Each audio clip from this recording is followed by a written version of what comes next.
Shalom, chers fraternels, que le Seigneur nous bénisse. Je bénis le mois de chacun, que le bonheur et la grâce soient votre partage tout au long de ce mois. Nous sommes dans le mois de décembre, un mois des bilans où chacun doit faire le point de son année.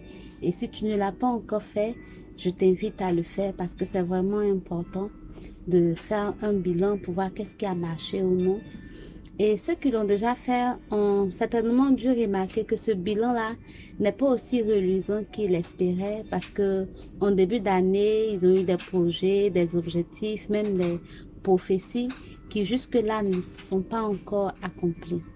Alors, quelle pourrait être la cause de ces échecs? Parce que je sais que ce n'est pas la première année où on voit que nos objectifs n'ont pas été atteints. Pour répondre à cette question-là, je vous invite à la création dans le livre de Genèse, chapitre 1, du verset 1 au verset 5.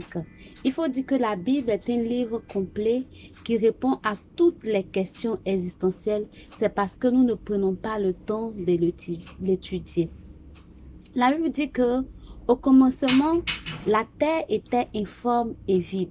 Il y avait les ténèbres à la surface de l'abîme et l'Esprit de Dieu se mouvait au-dessus des eaux. Dieu dit que la lumière soit et la lumière fut. Dieu vit que la lumière était bonne. Il sépara la lumière d'avec les ténèbres. Il appela la lumière jour et les ténèbres nuit. Ainsi, il eut un matin. Ainsi plutôt il eut un soir et il eut un matin. Ce fut le premier jour. Cette phrase-là qui est répétée 6 fois dans la création porte en elle le secret de la réussite. En effet, nous comprenons ici que le jour ne commence pas le matin. Le jour commence plutôt le soir parce qu'il y a d'abord un soir et ensuite un matin. Ce fut le premier jour.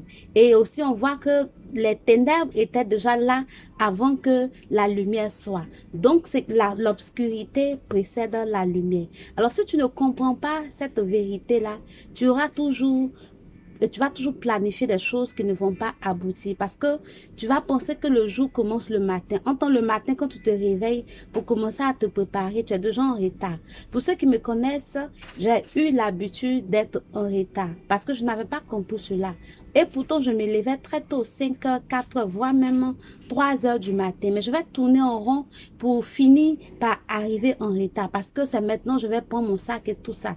Mais depuis que j'ai compris que le jour commence le soir, c'est le soir que je prépare mes affaires, mon sac, tout ce que j'ai à préparer. Si j'ai une présentation, déjà les dossiers sont prêts.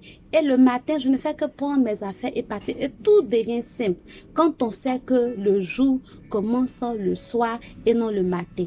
Tout projet qui commence le matin, tout projet qui commence à la lumière, sous les projecteurs, porte en lui les germes de l'échec. Ce n'est pas une question de sorcellerie, c'est un manque de préparation. Si tu te prépares bien, tu vas voir que tu vas réussir dans tout ce que tu vas entreprendre. Si cette année 2022 qui va commencer, tu commences à la préparer dès maintenant, elle sera un succès. Quand on n'est pas préparé, on ne vit pas, on subit la vie, on subit les intempéries. Mais quand tu prends la peine de préparer ta journée le soir, quel que soit ce qui va arriver, même s'il pleut, même s'il neige, même s'il n'y a pas de lumière, toi, tu as déjà tout ce dont tu as besoin pour exécuter ta journée. Donc, tu ne subis pas la vie, tu n'es pas dans la réaction, tu es dans l'action et tu anticipes sur les événements.